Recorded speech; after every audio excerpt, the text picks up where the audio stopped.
Enquanto estamos de pé, vamos dar uma bem-vinda ao nosso irmão, que vai trazer a palavra esta manhã. Eu disse que era um pregador convidado, só não disse que era da casa. Também não se pode dizer tudo, não é? O nosso irmão é o Major Alberto Serém, é um oficial do Exército de Salvação, embora ele e a esposa, irmão mestre, já estão reformados, mas é um homem com muita experiência de missões no estrangeiro, em vários países, onde ele e a esposa passaram ao longo dos anos, serviram no Exército de Salvação. Então ele vai nos trazer a palavra do Senhor esta manhã. Faz favor, irmão, pode vir. Amém. Diga assim: bem-vindo, irmão Alberto. Deus o abençoe.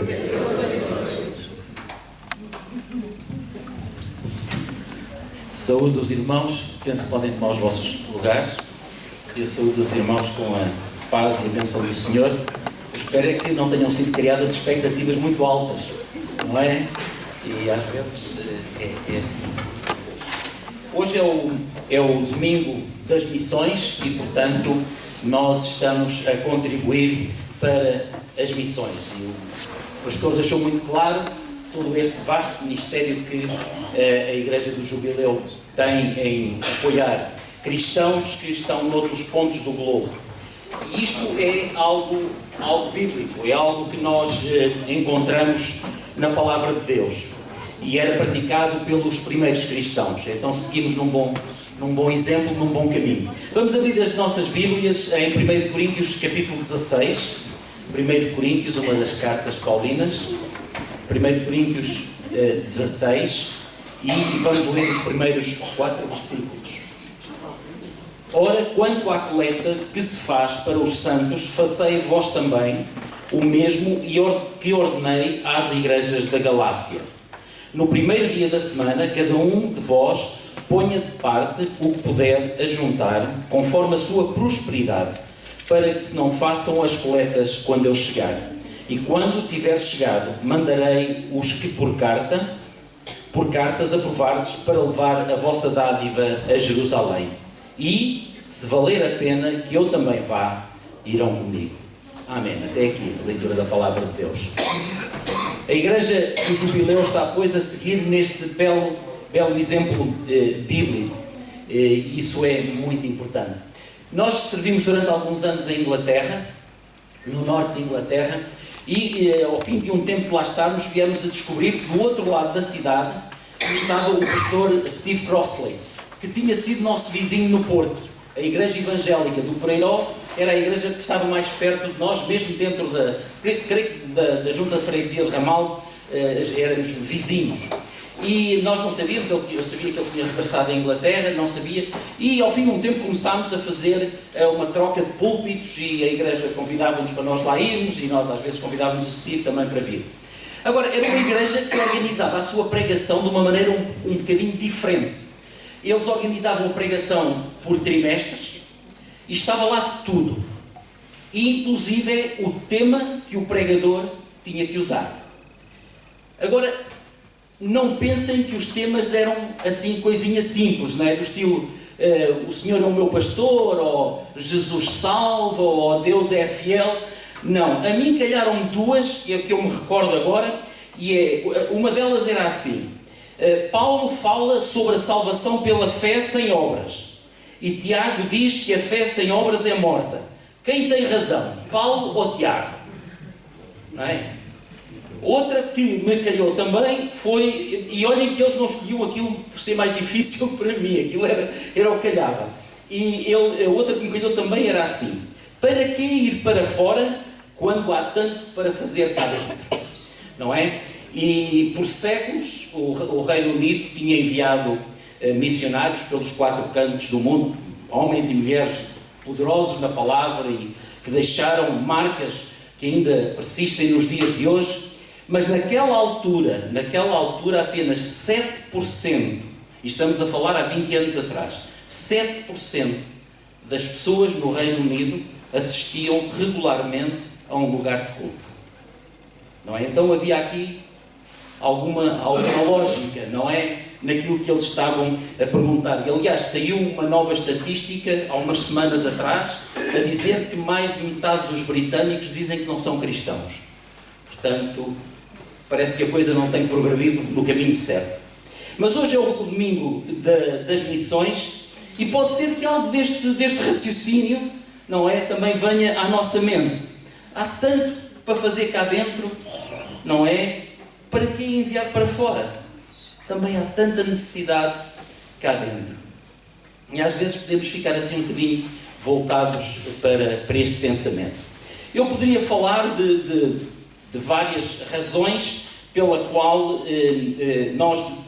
quais nós devemos realmente contribuir para as missões, mas vou cingir-me a três apenas. E a primeira, aliás, já foi referida até pelo pastor, é que quando nós contribuímos, nós somos abençoados. Não apenas é algo bíblico, mas também quando nós damos para Deus e damos para a sua obra, nós somos abençoados. E lá está o versículo, mais bem-aventurada coisa é dar do que receber. E este versículo deve ser importante. Sabem porquê? Porque são as únicas palavras de Jesus registadas fora dos Evangelhos. Portanto, deve ser importante. Tanta coisa que Jesus disse, tanta coisa, e estas são as únicas palavras de Jesus que estão registadas fora dos Evangelhos. Mais bem-aventurada coisa é dar do que receber. E é óbvio que a autoridade de Jesus naquilo que é afirmado é suprema. Deus nos abençoa quando nós damos para Ele. Não é? E eu creio que todos nós, creio que posso generalizar, sabemos isso talvez até por experiência própria. Não é? E acontece o mesmo na nossa família também. Quando nós, como família, damos para Deus e para a sua obra, o Senhor nos abençoa nas nossas finanças familiares. Não é? E se é assim com o indivíduo, se é assim com a família, também deverá ser assim com a nossa família espiritual, com a nossa igreja local. Quando nós, como igreja, nos unimos, nos juntamos e contribuímos para a obra de Deus noutros lugares do mundo, o Senhor também nos abençoa. E estamos engajados também na ordem missionária que Jesus nos deu. Estamos engajados ativamente em fazer isso. O Senhor nos ordena que sejamos pescadores de homens, não é? E esta é uma das formas que o podemos fazer. E a bênção de Deus na nossa vida também significa na sua provisão diária para nós. Nós podemos não ter tudo o que queremos, mas certamente teremos tudo o que necessitamos. E há uma grande diferença entre os dois, não é? Há uma grande diferença entre os dois. O Senhor é o meu pastor e nada me faltará. Esta era a declaração de fé do salmista. Fui jovem, fui moço e agora sou velho, mas nunca vi desamparado o justo, nem a sua descendência a mendigar pão. E esta é a declaração de vida do mesmo salmista anos mais tarde.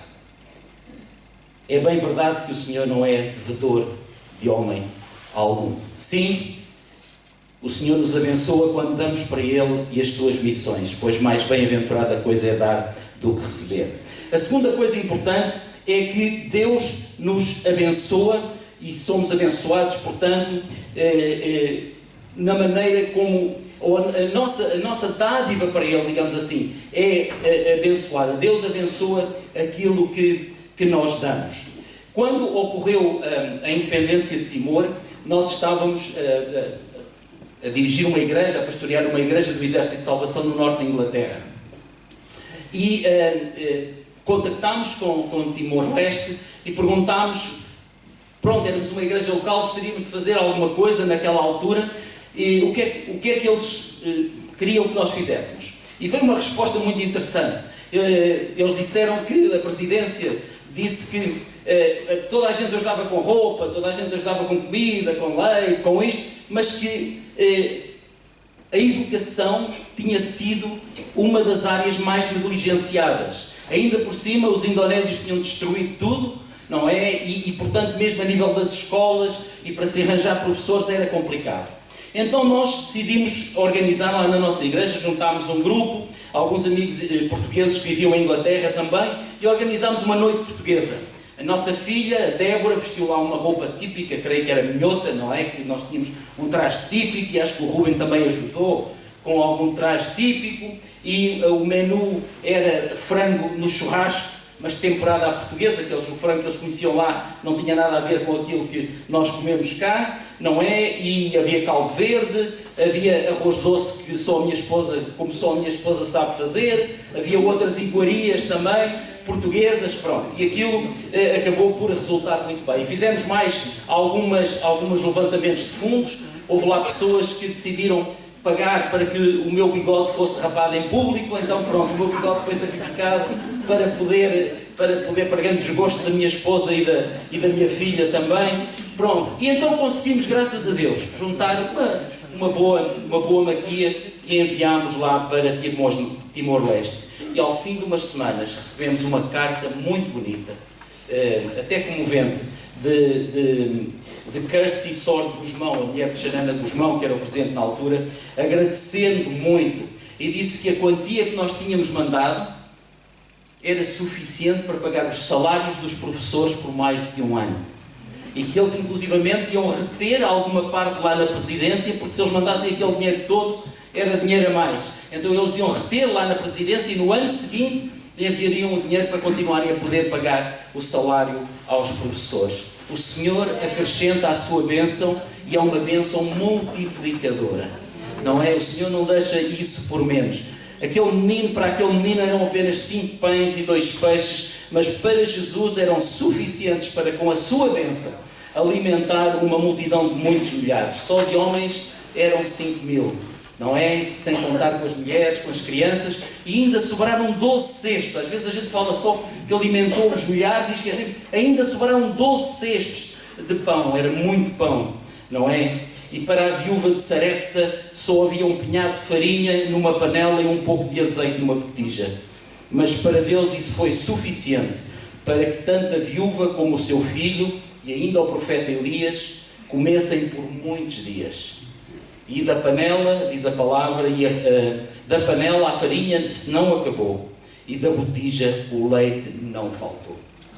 A bênção de Deus multiplica. Há um livro cristão muito interessante que eu recomendo, se os irmãos, é já velhinho, não é? Mas se encontrarem aí em segunda mão ou qualquer coisa, comprem. O livro chama-se Ei Deus, e é escrito, o autor é Frank Foglio. E é a história de uma família italo-americana, portanto, imigrantes italianos nos Estados Unidos, que se converteram. E a história realmente, a figura central é a mama, não é? É a mãe, não é? E o dinheiro era muito pouco, a comida era pouca, a família era numerosa, e o pai ainda tinha o hábito de convidar pessoas para virem aparecerem para a refeição. E cada vez que isso acontecia, o Frank lembra-se como criança de ouvir a sua mãe a suplicar lá na cozinha, ei Deus, e à medida que ela orava, continuava a mexer a panela, e diz o Frank que o espaguete só acabou quando toda a gente já estava satisfeita. E a mamãe lá estava, ei Deus, e a mexer a comida. Perante esta bênção multiplicadora de Deus, talvez alguns poderão ser tentados a pensar, bom, se Deus abençoa e multiplica as nossas ofertas, então talvez não seja necessário darmos tanto. Bom, pelo contrário, quanto mais nós dermos, mais Deus pode multiplicar. Não é? É mais fácil multiplicar por 5 do que por 2. Eu não sou boa em matemática. E é mais fácil multiplicar por 10 do que por 6. O Senhor abençoa e tem esta capacidade de multiplicar aquilo que nós damos. E ainda uma outra razão pela qual nós devemos contribuir para as missões é que nós estamos a possibilitar que outros conheçam a Jesus. A maioria esmagadora de nós nunca terá possibilidades de ser um evangelista ou de ir em lugares como aqueles que nós vimos em África ou na Ásia para pregar a palavra de Deus. Mas nós podemos ser os instrumentos que Deus usa para que outros o possam fazer. E eu posso afirmar isto não apenas por convicção, mas também por experiência própria. Eu e a minha esposa já estivemos dos dois lados da trincheira, do lado que envia e do lado que recebe. E sabemos a diferença que isso faz. Não temos qualquer experiência africana ou asiática, mas vimos a realidade da América do Sul. Nós conhecemos algumas das favelas do Brasil, incluindo do Rio de Janeiro, E em Curitiba nós tínhamos um projeto, e Curitiba, para aqueles que são brasileiros ou que conhecem o Brasil, sabem que Curitiba é uma das cidades mais, digamos, europeias do Brasil, e bastante tranquilo, uma cidade lindíssima, adorámos viver lá. Mas também lá há favelas, e tínhamos um projeto entre crianças numa daquelas favelas, e um dia em que nós lá estávamos, aconteceu algo que lá não é fora de comum, rebentou um tiroteio, e foi impressionante, porque é claro, nós não sabíamos o que fazer, não é? Mas foi impressionante ver o pessoal, a tranquilidade, mas a eficiência e o profissionalismo que eles trataram com aquilo. Todas as janelas foram fechadas, todas as portas foram trancadas, foi tudo corrido, e nós e as crianças fomos todos levados para uma sala que havia no fundo, não é? Não havia nada para a rua, era ali, e ali ficámos à espera que acabasse toda aquela situação, não é? Vimos isso também noutros lugares. Esta semana eu estava a falar com o oficial em Vitarte, que tem um filho adolescente, e Vitarte era o lugar... Aquilo tem um cerro, que é um bocadinho fora de Lima, e aquela região é toda realmente um deserto, não parece. A gente vê uma cidade linda como Lima, no Peru, e aquilo é uma cidade muito bonita, com vegetação e tudo, mas está no deserto, nunca chove. Se vocês quiserem comprar um chapéu de chuva em Lima, não conseguem, não há à venda, não é? Não chove, não é? E evitar que fica nos arredores, e tem um cerro, um morro enorme de areia, que é uma coisa quase na pique, e era ali que o grupo Colina, os terríveis esquadrões da morte do ditador Alberto Fujimori, iam despejar os cadáveres daqueles que eles tinham assassinado, não é? E lá há um projeto, e há uma escola que está a ser feito este trabalho, e a minha esposa já falou da Bolívia, de USPA, não é? E desse trabalho, e noutros lugares, e ao ver aquela refeição, lembrei-me de Pacata, uma cidade fora de Cochabamba, onde havia um panelão enorme, e era galinha com esparguete. O oficial era um panelão enorme, lá estava a mexer o esparguete, e os meninos todos e as meninas à espera de serem alimentados.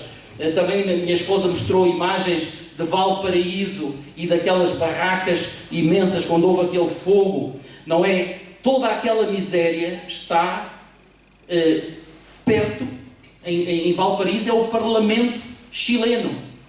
Quer dizer, que é um contraste absoluto. Imaginem o que é a Assembleia da República ter barracas do outro lado, mais adiante um bocadinho. É onde está a casa, uma das casas do Pablo Neruda, La Sebastiana, uma casa muito bonita, histórica, um lugar onde muita gente vai, principalmente aqueles que admiram os seus escritos, e ali tão perto, tanta miséria também. E muitas pessoas podem conhecer a Jesus, porque nós enviamos as nossas ofertas, não é? E isso é o que nós podemos fazer para que a palavra de Deus chegue até essas pessoas, e principalmente nestes casos que eu tenho falado e que o pastor também referiu, essencialmente são crianças. Eu lembro-me da primeira vez que entrei na igreja da Assembleia de Deus, lá em Lisboa, na Neves Ferreira, e gostei muito do versículo que estava lá na parede, João 12:21. Senhor, queríamos ver a Jesus.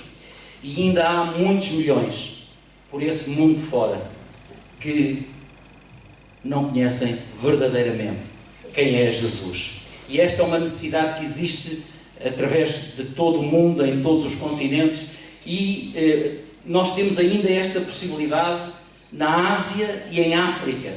São dois dos locais onde, apesar de toda a militância do Islão, a Igreja Cristã ainda está a crescer, ao contrário daquilo que acontece, infelizmente, na Europa, ou na maioria dos locais na Europa. E é uma maravilha quando os olhos espirituais se abrem e subitamente as pessoas veem Jesus. Jesus esteve lá sempre, mas era preciso abrirem os olhos. Eu e minha esposa estamos a vir aqui frequentar a igreja aqui algumas vezes quando nós estamos em Lisboa, e nós, pronto, não há muito tempo, talvez 2, 3 anos, eu creio. Mas aconteceu uma coisa muito interessante. Antigamente estava aqui um grande painel, não era? Onde era projetado, lembram-se do projetor, até ao final do ano, ou coisa assim do estilo, não é? Estava projetado, mas foi tirado e substituído por este lindo ecrã, não é? Que nós podemos ver, televisão, onde nós podemos ver. Mas eu apercebi-me de uma coisa. Eu apercebi-me que durante este tempo todo, Jesus esteve escondido. A minha esposa não consegue ver, mas eu consigo. Se vocês olharem bem, aqui está o J, aqui está o E, aqui está o S, aqui está o U e aqui está o outro S. Conseguem ver? Sim. Hã? Vocês já sabiam, vem cá há muitos anos, não é? Mas eu não sabia. Mas foi tão interessante ver. Jesus estava cá. Hã? Sempre. E nós não o víamos. Já consegues ver agora que estamos mais perto? Eu tenho que a trazer aqui acima para ela ver melhor. E isto é muito interessante, porque é assim um pouco também, não é? A palavra Jesus estava lá sempre. Mas foi preciso, para alguns de vocês, foi preciso eu mostrar onde é que estava. E este é o trabalho que aquela irmã está a fazer, com o nosso apoio. Ela está a mostrar àquelas crianças Jesus. Jesus sempre está presente, mas precisa de ser revelado. Necessita de ser mostrado. Façamos a nossa parte, irmãos e irmãs, para que muitos na Ásia e em África, lá em Angola também, possam abrir os seus olhos e ver Jesus através dos ministérios que apoiamos. E este ministério que está a ser feito entre crianças é um ministério de hoje, mas também é um ministério da amanhã. Nós somos a realidade da igreja de hoje, mas as crianças são a realidade da igreja de hoje e a realidade da igreja de amanhã. Portanto, é um investimento que vale a pena fazer, porque eles necessitam de nós, não é? De mim e de ti, e sobretudo eles necessitam de Cristo. Há um cântico muito bonito, que eu não creio que seja conhecido, que diz que diz exatamente isto, que as pessoas necessitam de mim, necessitam de ti, necessitam de Cristo. Eu tenho a tradução em inglês, ele é cantado em inglês e tem legendas em inglês, e eu, para não confundir com mais legendas em cima de legendas, então eu vou ler como será em português. Então, se os irmãos quiserem passar esse cântico, por favor. Obrigado. E vamos aproveitar para fazer um momento também de reflexão espiritual enquanto vemos estas imagens e ouvimos esta música.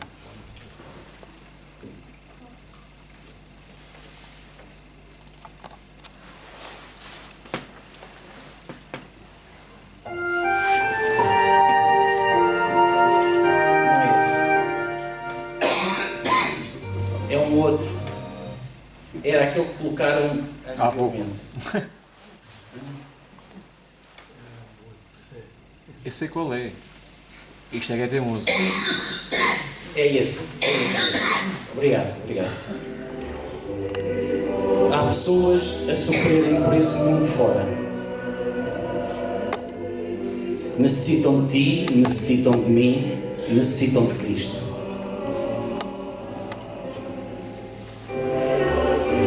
Crianças a chorarem e ninguém se importa. Necessitam de ti, necessitam de mim, necessitam de Cristo.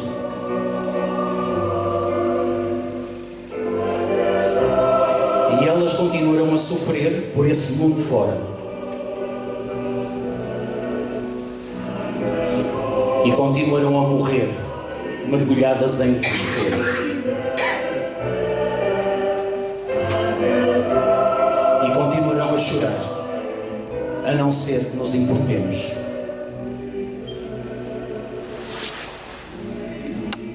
Elas necessitam de ti, necessitam de mim, necessitam de Cristo.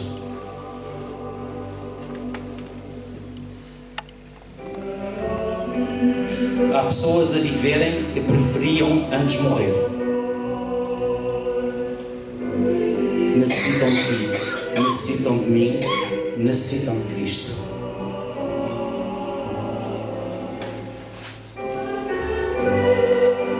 E os seus vizinhos cristãos simplesmente as ignoram. Necessitam de ti, necessitam de mim, necessitam de Cristo.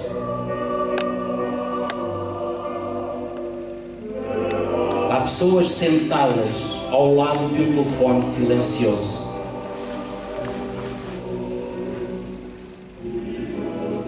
Pessoas com frio e famintas. Pessoas abandonadas.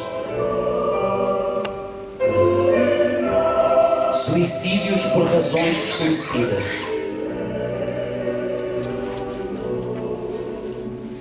Eles necessitam de ti, necessitam de mim, necessitam de Cristo.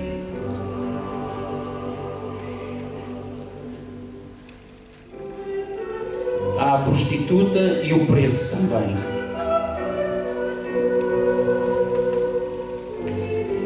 Necessitam de ti, necessitam de mim, necessitam de Cristo.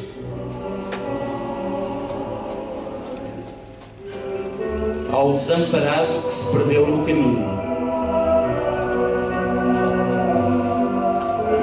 Necessita de ti, necessita de mim, necessita de Cristo.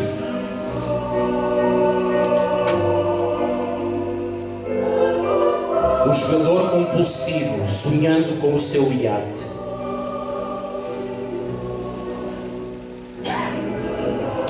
E o rapaz que rouba só para conseguir a sua dose. E a rapariga que está grávida, mas pretende não estar.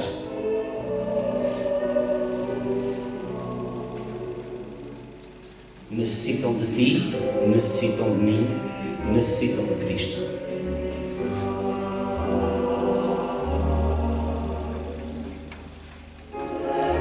Há fugitivos que querem um lugar onde ficarem.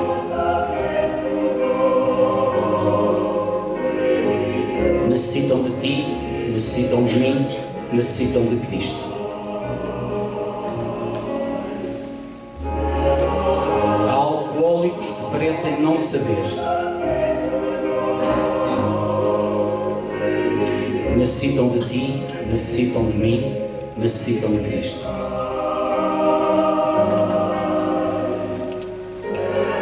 Há pessoas sem Deus que se perderam no caminho.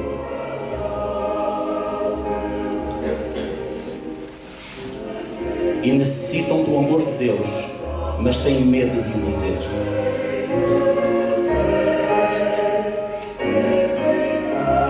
Se cerrarmos os nossos olhos, talvez elas se vão embora.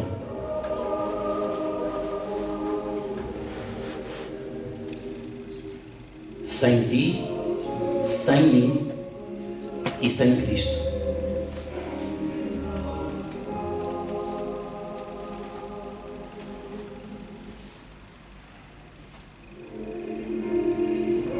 Elas necessitam de ti, necessitam de mim, necessitam de Cristo. Pai, nesta manhã nós te queremos dar graças pela abundância daquilo que nos tens dado. Sabemos que nenhum de nós é rico, sabemos que nenhum de nós tem riquezas ou coisas abundantes materialmente falando, mas temos a maior riqueza espiritual, que é ter-te na nossa vida e no nosso coração. E por isso queremos te dar sempre muitas e muitas graças. Mas neste momento, nesta hora, neste instante, queremos nos lembrar, Senhor, que ainda há muitos por esse mundo fora que não têm absolutamente nada. Alguns até bem perto de nós, que quizás talvez até na nossa cidade. Mas pensamos nesta manhã de uma maneira especial em continentes na Ásia, como a África, Senhor, onde há toda esta miséria. 17 euros, Senhor, para uma criança se manter viva durante um mês. 17 euros que nós podemos gastar de uma maneira tão rápida, numa refeição, num café. Abençoa-nos, Senhor, e continua a trabalhar nos nossos corações. Te damos muitas graças, Senhor, porque Tu és um Deus maravilhoso. És um Deus que tem as palavras da vida eterna. E és aquele a quem nós amamos e queremos servir também. Em nome de Jesus nós oramos. Amém.